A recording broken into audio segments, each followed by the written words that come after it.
Hello friends, welcome to our channel Beyond Academics. So in this video we are going to discuss the most important topic of chapter Mathematics of Finance, that is depreciation.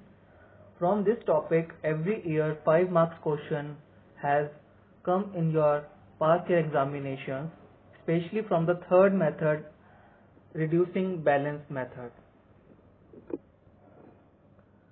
which is also known as diminishing balance method. So in this method, annual depreciation is a constant percentage of the book value of the depreciated asset at the end of the preceding year. मतलब हम एक constant percentage की basis पे हर साल depreciation charge करते हैं जो कि एसेट की बुक वैल्यू पे लगता है, which comes at the end of the preceding year.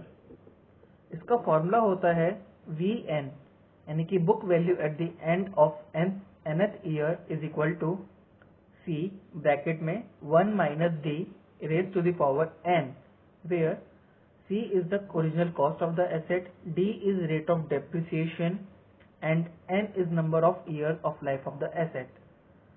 So basically अगर हमें सपोज किसी मशीन की यूजफुल लाइफ 5 साल की दी है, आपको कॉस्टिंग गिवन है, उसकी रेट गिवन है कि कितना परसेंटेज उस पर डेप्रिसिएशन चार्ज हो रहा है, तो हम डायरेक्ट उस मशीन की सपोज मेरे को थर्ड ईयर की वैल्यू निकालनी है तो हम इस फॉर्मूले को यूज कर सकते हैं. तो n आपका हो जाएगा 3. और हमें अगर किसी पर्टिकुलर ईयर का डेप्रिसिएशन निकालना हो, suppose depreciation for third year, तो उसके लिए फॉर्मूला होता है हमारा V K minus 1 into D. D is rate of depreciation, K is जिस साल का हमको डेप्रिसिएशन निकालना है. जैसे मैंने बोला थर्ड ईयर का डेप्रिसिएशन निकालना है तो K माइनस 1 यानी कि हमको V2 निकालना पड़ेगा. V2 निकालने के लिए हम अपना value of the machine calculate करेंगे ऊपर वाले फॉर्मूले से. एग्जाम्पल से इसको समझते हैं. A machine costing ₹70,000 depreciates at a constant rate of 6%. What is the depreciation charge for 9th year? If the estimated life of the machine is 10 years, determine the scrap value of the machine. So basically इस question में आपसे दो part मांगे हैं. Question में बोला है कि 70,000 रुपीज की एक मशीन है जिसपे 6% के हिसाब से डेप्रिसिएशन लग रहा है. मशीन की यूजफुल लाइफ है 10 ईयर. आपको निकालना है कि 9th ईयर में डेप्रिसिएशन कितना चार्ज हुआ और मशीन की स्क्रैप वैल्यू क्या है. तो डेप्रिसिएशन फॉर 9th ईयर निकालने के लिए दो तरीके हैं. हम book value of 8th year निकाल सकते हैं minus book value of eight the end of 9th year करेंगे तो उस पर्टिकुलर ईयर यानी कि 9th ईयर का डेप्रिसिएशन आ जाएगा. वो तरीका क्या है, तो V8 या VN निकालने का फॉर्मूला था हमारा VN is equal to cost 1 minus D raise to the power n. उसी को हमने अप्लाई किया तो कॉस्ट हमारी 70,000 है, 1 माइनस 6% आपका rate of interest rate of depreciation हो गया raise to the power 8 useful life of the machine या फिर जिस साल का आपको n गिवन है. हमने वैल्यूज को फॉर्मूले में पुट किया. आपका डेप्रिसिएशन ऑफ 9th ईयर आ गया 2555. जो वैल्यू है 0.94 raise to the power x की या रेज टू द पावर 8 और 9 की, इसको आप लॉग से भी यूज निकाल सकते हैं और कैलकुलेटर पे भी कैलकुलेट कर सकते हैं. लॉग कैसे फाइंड करते हैं उसका भी डिस्क्रिप्शन आपको नीचे लिंक में गिवन है. ऑल्टरनेट सॉल्यूशन क्या था डेप्रिसिएशन निकालने का, जैसा हमने इस फॉर्मूले में देखा था. डेप्रिसिएशन फॉर 9th ईयर निकालने का फॉर्मूला क्या हो जाएगा V8 इंटू डी, यानी कि value of machine at the end of 8th year into rate of depreciation. तो V8 इंटू डी निकाला हमने. V8 निकालने का formula C 1 minus D raise to the power 8 into d. Values put करी. Cost हमारी 70,000 थी, रेट ऑफ डेप्रिसिएशन 6%. हमने values को पुट किया तो आंसर हमारा सेम आया 2,558 रुपीज. अब बात करते हैं स्क्रैप वैल्यू ऑफ मशीन की. तो मशीन की स्क्रैप वैल्यू कब निकलती है, मशीन की यूजफुल लाइफ खत्म होने के बाद जो वैल्यू बचती है उसे हम बोलते हैं स्क्रैप वैल्यू. तो मशीन की यूजफुल लाइफ थी 10 year. So the value at the end of 10 year is the value is the scrap value of the machine. So हम V10 निकालेंगे, value of machine at the end of 10 year. तो उसका formula हमने apply किया C 1 minus D raise to the power 10. Values put करी. Answer आया हमारा 37,681.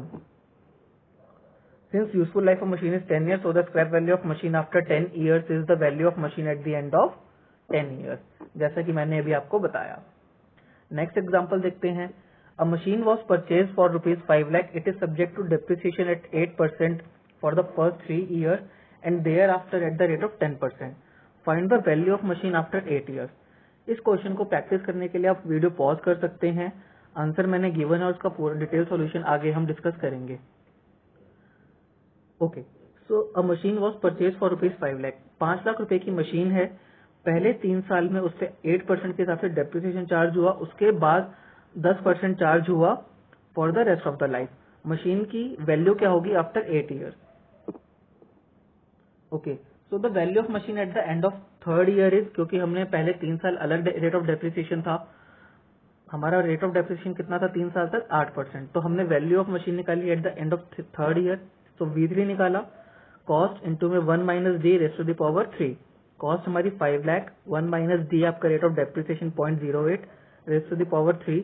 इसको सॉल्व किया हमने तो हमारा आंसर आया 3,89,344। So after a period of 3 years machine की वैल्यू बची हमारी 3,89,344। उसके बाद 3 साल के बाद मशीन पे अगले 5 सालों के लिए 10% के हिसाब से डेप्रिसिएशन चार्ज हुआ। So value of machine total 8 years के बाद कितनी हो जाएगी?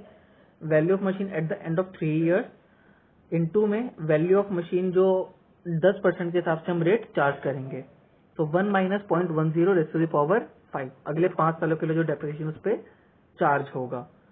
तो उसको हमने फॉर्मूले पुट करके वैल्यू आया हमारा सॉल्व करने के बाद 2,29,903 rupees. So total value of machine after 8 years is 2,29,903 rupees. Next example देखते हैं। A machine depreciates at 10% per annum for the first 2 years, then 7% per annum for the next 3 years. Depreciation being calculated on the diminishing value. If the value of machine is ₹10,000 initially, find the average rate of depreciation and the depreciated value of the machine at the end of 5th year. ये question ऐसा है कि आपके जितने भी concept हैं, जितने भी क्वेश्चंस बन सकते हैं, उन सबका मिक्सचर है ये क्वेश्चन। बहुत ही इंपॉर्टेंट क्वेश्चन है ये उस प्रैक्टिस के हिसाब से। इसमें आपको 2 चीजें निकालनी है, एक तो depreciated value at the end of 5th year और एवरेज रेट ऑफ डेप्रिसिएशन, क्योंकि इसमें 2 रेट ऑफ डेप्रिसिएशन गिवन है, तो एवरेज रेट क्या आया। सो पॉज करके आप प्रैक्टिस कर सकते हैं, एक बार ट्राई कर सकते हैं। आइए इसका डिटेल सॉल्यूशन देखें। So depreciated value at the end of 5th year निकालने का बहुत आसान सा तरीका है हमारे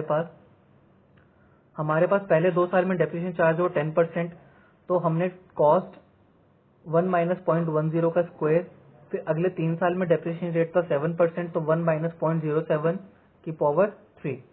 इसको सॉल्व किया तो हमारा depreciated value at the end of 5th year क्या आया?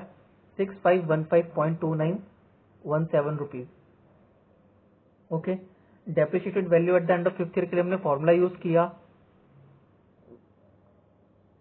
VK-1 into D. सो 5th year था तो V, उस तरीके से हमने इसको निकाला। Let d be the average rate of depreciation.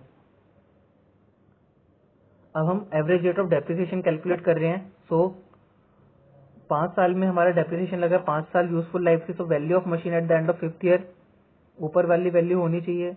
तो फॉर्मूला होता है उसका C1 minus d raised to the power 5। Value given है हमको, कॉस्ट गिवन है, रेट ऑफ डेप्रिसिएशन निकालना है। तो 10,000 हमारा लेफ्ट हैंड साइड पे 6515.29 के नीचे आ गया, is equal to 1 minus d raised to the power 5। तो 1 minus d raised to the power 5 is equal to 0.651529। अब हमने लॉग लिया दोनों side, take log on both side. Log निकालने का तरीका नीचे वीडियो में, नीचे डिस्क्रिप्शन में लिंक गिवन है, वहां से आप लॉग निकालना सीख सकते हैं इजी वे में टेबल से। So log 0.6515 is equal to log 1 minus d raised to the power 5। So friends, log 0.6515 की वैल्यू आई minus 0.1861 is equal to 5 log 1 minus d. 5 को हम नीचे लेफ्ट हैंड साइड में ले आए। So log 1 minus d is equal to minus 0.037322। इसका हम एंटी लॉग निकालेंगे। एंटी लॉग और नेगेटिव एंटी लॉग निकालने के लिए भी नीचे वीडियो के नीचे डिस्क्रिप्शन में लिंक गिवन है, is equal to 1 so antilog of minus 0.037322 is equal to 1 minus d. So 1 minus d is equal to 0.9177। So depreciation आपका आया 8.23%। सो जो हमने 3 एग्जांपल्स डिस्कस करे हैं, ये आपके हर तरह के क्वेश्चन को कवर करते हैं जो हमारे लास्ट ईयर एग्जाम्स में आए हुए हैं। प्लीज इन्हें अच्छे से प्रैक्टिस करिए। इस टॉपिक में से 5 मार्क्स का क्वेश्चन गारंटेड हर साल आपके एग्जाम में आता है। सो तब तक के लिए keep learning, keep studying. Please review and comment this video and subscribe our channel for latest updates on Delhi University MC Web and SOL exams. Till then, goodbye, signing off, Beyond Academics.